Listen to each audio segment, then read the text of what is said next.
ਲੋਕਾਂ ਦੇ ਘਰ क्रैक हो गए ने, फर्नीचर खराब हो गया, सब खराब हो गया, डंगर बह गए ने। तो ਉਹਨਾਂ ਦਾ व्यवसाय भी आ, डंगर तो न्यूट्रिशन भी आਉਂਦਾ है। तो उधर फिर रिहेबिलिटेशन दी फैमिलियों को वापस एक उसी लेवल पे कैसे लेके आए जिस पे वो चल रहे थे, बेचारे वैसे ही गरीब हैं। तो ਤੁਸੀਂ ਅੱਜ ਆਬਜ਼ਰਵ ਕੀ ਕੀਤਾ, ਹਾਲਾਤ ਕਿੰਨੇ ਕੁ ਖਰਾਬ ਹੈ ਉੱਥੇ? हालात काफ़ी ख़राब हैं। एक तो हालात पहले तो जब पानी बढ़ा तो फर्स्ट इज रेस्क्यू। रेस्क्यू के अंदर उन्होंने मोटर बोट वगैरह लगाई, काफ़ी ग्लोबल 6 वालों की 8 मोटर बोट चल रही हैं आज। फाजिलका एरिया में है मोस्टली, बिकॉज इधर तो पानी कम हो गया जी। तो जहाँ पे पानी भरा हुआ है वहाँ पे रेस्क्यू और रिलीफ, उनका खाना पीना नॉर्मल जो आपकी रोज़मर्रा की जो चीज़ें होंगी हैं, वो छोटी छोटी चीज़ें जो बहुत मायने रखती हैं, बहुत हेल्प करती हैं, वो सभी उनकी सप्लाई।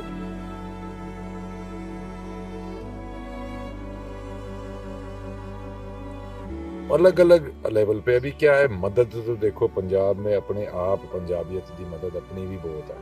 सारे दूजे जो अनअफेक्टेड पिंड थे उसे बहुत लोग आए, बहुतों ने हेल्प की। पर अभी जरूरत क्या है, अभी जरूरत है ऑर्गेनाइजेशन की। ग्लोबल सिख की पूरी टीम गांव गांव में जाके वो असेसमेंट करते हैं, भाई इस गांव में या इस फैमिली को इसको क्या पर्टिकुलर चीज़ की ज़रूरत है। कई गाँव में घर अभी भी चूर है पानी ऊपर से जी। तो उसको तरपाल की ज़रूरत है। वहाँ पे लाइट नहीं है, पिछले 5-7 दिनों से लाइट नहीं है और अभी भी लाइट नहीं है, अगले 10 दिन तक भी नहीं आ सकती। तो उनको solar lights, right, mosquito nits और ये सब चीज़ें कोई भी ऑर्गेनाइजेशन जो ਤੁਹਾਨੂੰ लगता है ग्राउंड लेवल ਤੇ ਕੰਮ ਕਰ ਰਹੀ ਹੈ ਉਹਦੇ ਨਾਲ ਜੁੜ ਕੇ ਫਿਜ਼ੀਕਲ ਪ੍ਰੈਜ਼ੈਂਸ ਨਾ ਵੀ ਹੋਵੇ ਤਾਂ ਵੀ ਚੱਲੂਗਾ, ਪਰ ਉਹਦੇ ਨਾਲ ਜੁੜ ਕੇ स्पिरिचुअली फाइनेंशियली इन काइंड कुछ ना कुछ आप करो। ये क्लाइमेट चेंज, ये बारिश इतनी हो रही है, पहले नहीं हुई, ये क्लाइमेट चेंज तो हम सबको अफेक्ट कर रहा है।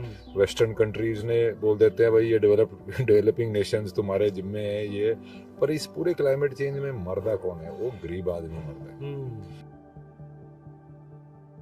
ਅਸੀਂ ਕਹਿੰਦੇ ਆ ਕਿ ਪੰਜਾਬ ਨਾਲ ਕੱਲਾ ਪੰਜਾਬ ਖੜਦਾ ਹੈ ਤੇ ਕੋਈ ਹੋਰ ਨਹੀਂ ਖੜਦਾ। ਇੱਕ ਬੰਦਾ ਹਰ ਵੇਲੇ ਪੰਜਾਬ ਨਾਲ ਖੜਿਆ, ਹਰ ਵੇਲੇ ਪੰਜਾਬ ਦੀ ਗੱਲ ਕੀਤੀ ਹੈ, ਹਰ ਵੇਲੇ ਪੰਜਾਬ ਤੇ ਵਿਪਤਾ ਪਈ ਤਾਂ ਆਣ ਖੜੋਤਾ ਹੈ।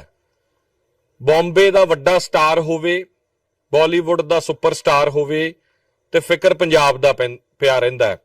ਰਣਦੀਪ ਹੁੱਡਾ ਦਾ ਜ਼ਿਕਰ ਕਰ ਰਿਹਾ, ਹਰ ਵੇਲੇ ਜਦੋਂ ਜਦੋਂ ਵੀ ਲੋੜ ਪਈ ਹੈ ਪੰਜਾਬ ਦੇ ਨਾਲ ਖੜੇ ਨੇ। ਅੱਜ ਹੜ੍ਹਾਂ ਦੇ ਵਿੱਚ ਪੰਜਾਬ ਪਹੁੰਚੇ ਨੇ, ਸੇਵਾ ਵੀ ਕੀਤੀ ਹੈ ਔਰ ਕੀ ਜਜ਼ਬਾਤ ਨੇ ਜਾਣਦੇ ਆ ਬਾਈ। ਬਹੁਤ ਬਹੁਤ ਸਵਾਗਤ ਹੈ ਤੁਹਾਡਾ। थैंक यू भरावा, थैंक यू। आपदा तो कितने भी आ सकती है, पंजाब देश नहीं कितने भी आ सकती है, पर बहुत ज़्यादा एरिया जड़ा अफेक्टेड है, बहुत बड़ा एरिया अफेक्टेड है, बहुत लोग अफेक्टेड है। तो मैं अमरप्रीत सिंह जो फाउंडर है अपना ग्लोबल 6 का, मैं ਉਹਦੇ ਨਾਲ 10 साल तो ऊपर जुड़िया हुआ है। ਅਸੀਂ केरला भी गए सी, ਅਸੀਂ मणिपुर ते महाराष्ट्र दे भी काम किया, नौशहरा भी गए सी, कश्मीर तो फिर पंजाब तो दूजी तीजी वारी हो गया है। तो हरियाणा भी गए थे पिछली बारी फ्लड्स ते, हरियाणा पंजाब दोनों कवर किया सी। तो जदों तुसी अपने घर ते बहे हो, सोफे ते बैठे हो, आप सोच रहे हो कि यार इन्नी आपदा आ रही है, इन्ना सब कुछ हो रहा है, आदमी की करे? तो उसदे एक कोई आपके पास रास्ता होंदा है कि आप जो ऑर्गेनाइजेशन जी ग्राउंड ते काम कर रही है, जे तुसी जैसे मैं उन्होंने जानदा तो होर भी चंगा हो जाता है, बट कोई भी ऑर्गेनाइजेशन जो तुहानू लगता है ग्राउंड लेवल ते काम कर रही है ਉਹਦੇ ਨਾਲ जुड़ के फिजिकल प्रेजेंस ना भी होवे तो भी ਚੱਲੂਗਾ, पर ਉਹਦੇ ਨਾਲ जुड़ के स्पिरिचुअली फाइनेंशियली इन काइंड कुछ ना कुछ आप करो तो उससे आपकी सेल्फ वर्थ तो बढ़ती है, लोगों की मदद भी बहुत होती है। तो ਤੁਸੀਂ ਅੱਜ ਆਬਜ਼ਰਵ ਕੀ ਕੀਤਾ, ਹਾਲਾਤ ਕਿੰਨੇ ਕੁ ਖਰਾਬ ਹੈ ਉੱਥੇ? हालात काफ़ी ख़राब हैं। एक तो हालात पहले तो जब पानी बढ़ा तो first is rescue.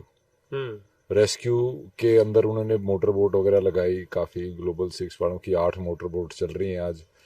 Fazilka area में है मोस्टली, बिकॉज इधर तो पानी कम हो गया जी।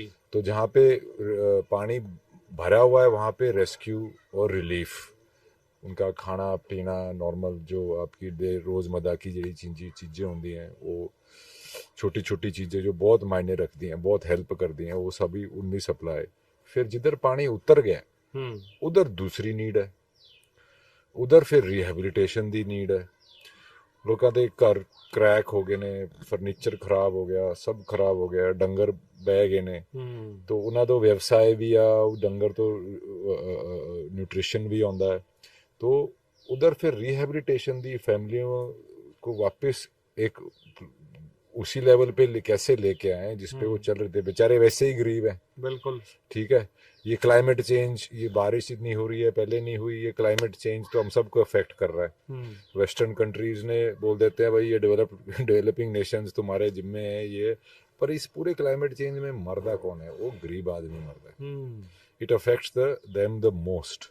तो वही मैंने देखा, जो पिंड है, फिर पिंड के जमींदार हैं, फिर लेबर क्लास का अलग एक कस्बा सा बनाया हुआ है।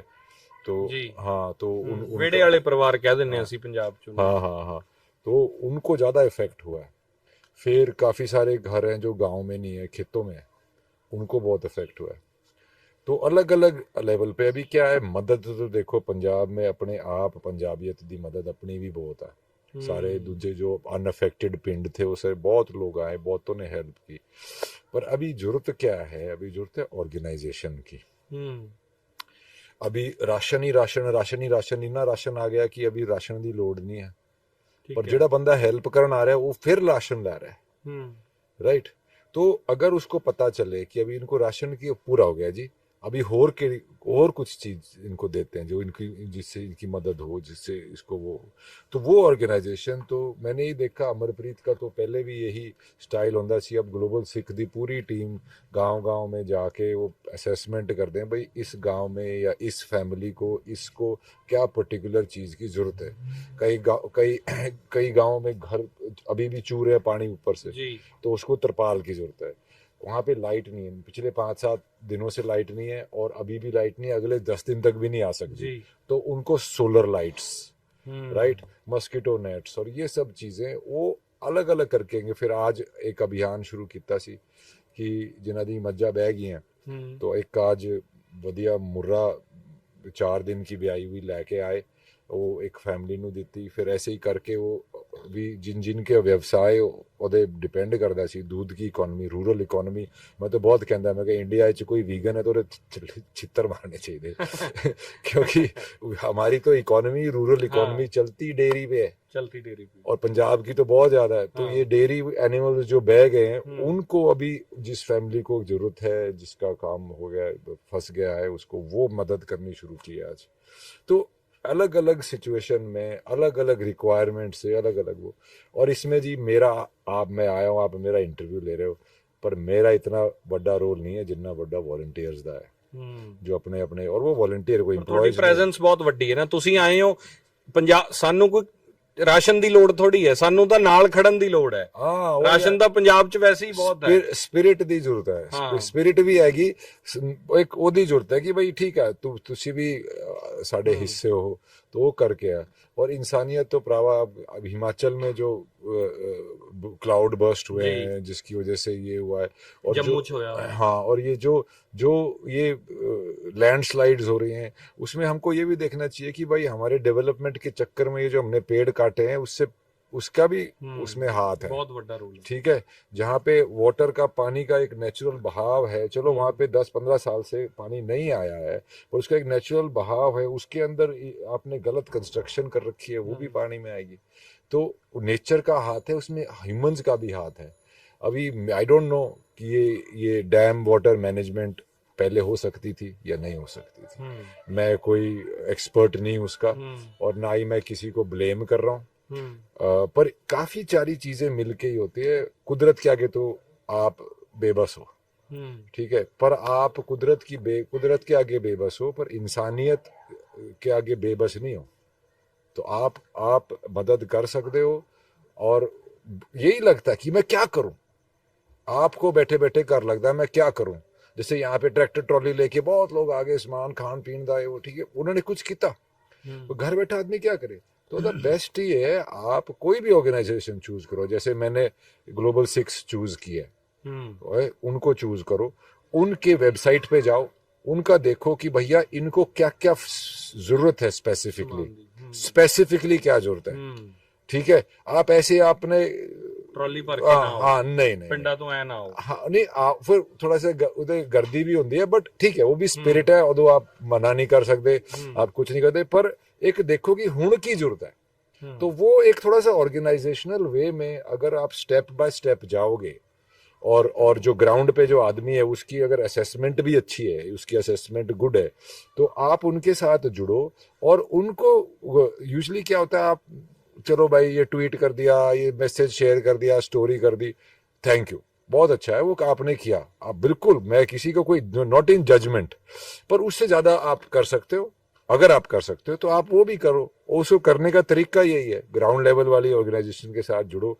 अब जैसे आप सिर्फ पैसे ही भेज देते हो, पर पैसे थैंक यू वो भी बहुत जरूरत है, बट अगर आप उनकी वेबसाइट पे जाओ और उनको लगे भी हमको 100 बेड चाहिए, तो अगर आप अपने वहां से सोर्स करके अपनी मैन पावर लगा के अपने रिसोर्स लगा के 50 बेड यहाँ भेज दो, तो इनको वो जाके लेके आने लाद के ये वो उनका मैन पावर भी बच जाएगा, तो टाइम पे भी बच जाएगा। तो इस तरीके से आप अगर आप हेल्प करो तो that is better, and that is there is one way कि आप जो कुदरत की जो आपदा आई है उसके उसके उसको थोड़ा सॉफ्ट करने के लिए, लोगों पे उसका असर सॉफ्ट करने के लिए आप ये कर सकते हैं। ਅਸੀਂ ਨਾ, ਤੁਸੀਂ ਜਿਹੜੀ ਗੱਲ ਕਹੀ ਹੈ ਕਿ ਬੰਦੇ ਦਾ ਵੀ ਉਨਾ ਹੀ ਰੋਲ ਹੈ ਇਸ ਨੈਚੁਰਲ ਕੈਲਾਮਿਟੀ ਡਿਜ਼ਾਸਟਰ, ਅਸੀਂ ਮੰਨਦੇ ਹਾਂ। ਪੰਜਾਬ 'ਚ ਬਹੁਤ ਸਾਰੀਆਂ ਥਾਵਾਂ ਤੇ ਇਹੋ ਜਿਹੀ ਕੰਸਟਰਕਸ਼ਨ ਹੋ ਰਹੀ ਹੈ ਜਿਹੜਾ ਨੈਚੁਰਲ ਫਲੋ ਆਫ ਵਾਟਰ ਸੀਗਾ, ਔਰ ਬਿਲਡਿੰਗਸ ਉਹਦੇ ਵਿੱਚ, ਔਰ ਅਸੀਂ ਉਹਨੂੰ ਡਿਵੈਲਪਮੈਂਟ ਦੱਸ ਰਹੇ ਹਾਂ। ਸਾਨੂੰ ਇਹ ਲੱਗਦਾ ਹੈ ਚੰਡੀਗੜ੍ਹ ਦੇ 에ਅਰਪੋਰਟ ਦੇ ਅਰਾਊਂਡ ਜਿੰਨੀ ਡਿਵੈਲਪਮੈਂਟ ਆ ਉਹ natural flow of water disturb ਕਰਦੀ ਹੈ। ਤਾਂ ਹਾਈ ਰਾਈਜ਼ਸ ਸਾਡੇ ਵਾਸਤੇ ਨਵੀਆਂ, ਸਾਨੂੰ ਲੱਗ ਰਿਹਾ ਕਿ ਵਾਓ ਅਸੀਂ ਡਿਵੈਲਪ ਹੋ ਗਏ ਹਾਂ, ਪਰ 10 ਸਾਲਾਂ 'ਚ ਇੱਕ ਵਾਰ ਇਹੋ ਜਿਹਾ ਜਦੋਂ ਮਾਹੌਲ ਆਂਦਾ, ਫਿਰ ਸਾਨੂੰ ਲੱਗਦਾ ਗਵਰਨਮੈਂਟਸ ਦਾ ਫੇਲਿਅਰ ਹੈ ਕਿਤੇ। जी वो किस दा फेलियर है, मैं कोई पॉलिटिक्स च नहीं हाँ, मैं कोई स्टेटमेंट भी नहीं करना चाहता, पर आपको डेवलपमेंट जो देखो, वेस्टर्न नेशंस ने अपने सारे जंगल काट दिए, जानवर मार दिए, उन्होंने ये सब बना लिया, और अब वो डेवलपिंग नेशंस पे पूरा वो डाल रहे हैं कि तुम मत करो, राइट, कि तुम अपना कार्बन का वो रखो। देखिए रोड सबको चाहिए होती है, अगर मेरे पास बॉम्बे में रोड है, एयर कंडीशनर है, गाड़ी है, तो वो भैया सबको ही चाहिए होती है, राइट। अब मैं किसको कैसे बोल दूं कि भैया ये अच्छी चीज नहीं है, मैं खुद एक बिल्डिंग में रहता हूं तो मैं किसको बोल दूं भाई बिल्डिंग मत बना। पर इसके अंदर एक सस्टेनेबल वे होता है, आप over the years, over period of time, जैसे आप गांव से निकलते हो, आप शहर की तरफ जाते हो, आप पूरी जिंदगी वहां स्ट्रगल करते हो, और उसके बाद एक आप फार्म हाउस लेते हो जो आपके गांव जैसा होता है। हाँ, राइट। तो डेवलपमेंट और भी तरीके से होती है, एजुकेशन से होती है डेवलपमेंट, नेचुरल रिसोर्सेज से होती है, नेचुरल रिसोर्सेज को प्रिजर्व करने से होती है, तो काफ़ी तरीके होते हैं। तो थोड़ा सा उसमें एक तो सबसे बड़ी प्रॉब्लम जी सिंपल है, अपने देश की आबादी ज़्यादा है, तो वो करके बहुत वड्डा देश है साडा, बहुत वड्डा देश है, फिर भी तंगी रहती है, लैंड इन्ना नहीं। हाँ, तो उसके लिए थोड़ा बट पंजाब ਦੀ ਪ੍ਰੋਬਲਮ ਇਹ ਹੈ ਕਿ ਐਗਰੀਕਲਚਰ ਲੈਂਡ ਹੈ, ਔਰ ਸਾਰੇ ਹੀ ਐਗਰੀਕਲਚਰ ਲੈਂਡ ਹੈ। ਅਸੀਂ ਜਿਵੇਂ ਜਿਵੇਂ ਉਹਨੂੰ ਕਨਵਰਟ ਕਰ ਰਹੇ ਹਾਂ ਤਾਂ ਉਹ ਐਗਰੀਕਲਚਰ ਲੈਂਡ ਦਾ ਰਕਬਾ ਘਟਦਾ ਜਾ ਰਿਹਾ ਦਿਨੋਂ ਦਿਨ। ਉਹ ਵੀ ਘਟਦਾ ਜਾ ਰਿਹਾ ਹੈ। ਦੂਜਾ ਐਗਰੀਕਲਚਰ ਪ੍ਰੈਕਟਿਸਿਸ ਵੀ ਇੰਨੀ ਚੰਗੀ ਨਹੀਂ ਆ, ਬਹੁਤ ओवर यूज ऑफ फर्टिलाइजर्स है, टॉप सॉइल प्रॉब्लम है, वाटर टेबल प्रॉब्लम है, तो एग्रीकल्चर में भी प्रॉब्लम्स हैं। उसके लिए एक कलेक्टिव फार्मर्स को मिलके वो करना पड़ेगा कि भैया ठीक है, उनको हाथ में लेना पड़ेगा अपने कि भाई हम ये अपनी लैंड को रिजुविनेट कैसे करेंगे, 100 एकड़ 200 एकड़ छोटे छोटे फार्मरों को मिला के कि भैया मिल के इसको कैसे रिजुविनेट करेंगे, पूरे के पूरे एरिए रिजुविनेट करने पड़ेंगे। वाटर टेबल जैसे अभी बाढ़ आई है पर वाटर टेबल नीचे है, राइट, तो वो जो डिसबैलेंस हुआ है, फिर टॉप सॉइल में भी बहुत प्रॉब्लम है। खैर वो तो खैर फार्मिंग की अलग प्रॉब्लम है, मैं किसी को फार्मिंग सिखाने नहीं आया भाई, मैं तो जो पढ़ता हूँ वो बता रहा हूँ। ਆਖਰੀ ਸਵਾਲ ਹੈ, ਪੰਜਾਬ ਦੇ ਸਪਿਰਿਟ ਤੁਹਾਨੂੰ ਕਾਇਮ ਲੱਗਿਆ? ਅਸੀਂ ਕਹਿ ਰਹੇ ਹਾਂ ਕਿ ਭਾਵੇਂ ਇੰਨਾ ਨੁਕਸਾਨ ਹੋ ਗਿਆ ਪਰ ਲੋਕ ਚੜ੍ਹਦੀ ਕਲਾ 'ਚ ਨੇ। हाँ, लोग का तो पंजाब के लोग तगड़े हैं और स्पिरिट भी बहुत ऊंची रहती है, पर जो मार लगी है वो है भी काफ़ी काफ़ी जोर की है, को एक तो बाबा जी थे, वो हंस रहे थे। मैं कहा बाबा जी आप हंस रहे हो, इतना कुछ हो गया? बोला हुण कर की सकते हैं। तो वाह। मैं कहा बाबा जी ओहो। तो फिर ऐसे लोग भी हैं। और फिर आप किसी के घर जाओ ना, तो आपको जैसे गांव में हो तो दिखाते हैं मेरा ये टूट गया, वो टूट गया, वो टूट। और वो इतनी छोटी छोटी चीजें होती हैं कि आप मतलब दिल जोड़ सा हो जाता है, इमोशनल हो गए। नहीं नहीं। तो और क्या? ਤਕਲੀਫ ਮੈਂ ਸਮਝ ਸਕਦਾ, ਇਹ ਅਸੀਂ ਵੀ 2-3 ਦਿਨਾਂ ਤੋਂ ਘੁੰਮ ਰਹੇ ਆ ਨਾ, ਕਿਸੇ ਦੇ ਘਰ ਜਾਓ, ਪਤਾ ਨਹੀਂ ਇੰਨੀ ਮੁਸ਼ਕਿਲ ਨਾਲ ਕਿਸੇ ਨੇ ਕੋਈ ਟੀਵੀ ਖਰੀਦਿਆ ਸਾਰੀ ਜ਼ਿੰਦਗੀ ਲਾ ਕੇ, और कई बार इंस्टॉलमेंट्स पे लिया, 10-10 साल का कोई बेड वेड बनाया है, कुछ किया, छोटी छोटी चीजें जो कि उसमें इमोशनल अटैचमेंट भी है, और उनके लिए तो वो संपत्ति ही है। तो वो जब पूरी जिंदगी की पूंजी है कईयों की, तो वो बहुत ही हार्ट ब्रेकिंग है, और उसके लिए लोगों को आके मदद करनी चाहिए। Thank you so much Randeep ਜੀ, ਤੁਸੀਂ ਆਏ, ਹਮੇਸ਼ਾ ਆਉਂਦੇ ਹੋ। Again thank you so much, ਤੁਹਾਡੇ ਆਉਣ ਨਾਲ ਹੌਸਲਾ ਮਿਲਦਾ ਹੈ ਸਾਨੂੰ। ਥੈਂਕ ਯੂ ਭਰਾਵਾ, ਥੈਂਕ ਯੂ। ਤੁਸੀਂ ਵੀ ਮੇਰੇ ਇੰਟਰਵਿਊ ਹਮੇਸ਼ਾ ਲੈਂਦੇ ਹੋ ਔਰ ਮੇਰੀ ਸ਼ਬਦ ਪਤਾ ਨਹੀਂ ਕਿੰਨੀ ਦੂਰ ਤੱਕ ਲੈ ਕੇ ਜਾਂਦੇ ਹੋ। ਸੋ ਥੈਂਕ ਯੂ ਭਰਾਵਾ, thank you so much. Thank you. ਸੋ ਰਣਦੀਪ ਹੁੱਡਾ ਬਹੁਤ ਵੱਡੀ ਸ਼ਖਸੀਅਤ ਇੱਥੇ ਆਏ ਨੇ, ਇਹਦੇ ਨਾਲ ਹੌਸਲਾ ਮਿਲਦਾ ਹੈ, ਪੰਜਾਬ ਚੜ੍ਹਦੀ ਕਲਾ 'ਚ ਰਹੇ। ਅਸੀਂ ਲੜਾਂਗੇ ਇਸ ਸਿਚੁਏਸ਼ਨ ਦੇ ਨਾਲ। ਕੈਮਰਾ ਪਰਸਨ ਮਲਕੀਤ ਸਿੰਘ ਤੇ ਗੁਰਵਿੰਦਰ ਦੇ ਨਾਲ ਸਿਮਰਨਜੋਤ ਸਿੰਘ ਮੱਕੜ, SMTV ਗੁਰਦਾਸਪੁਰ।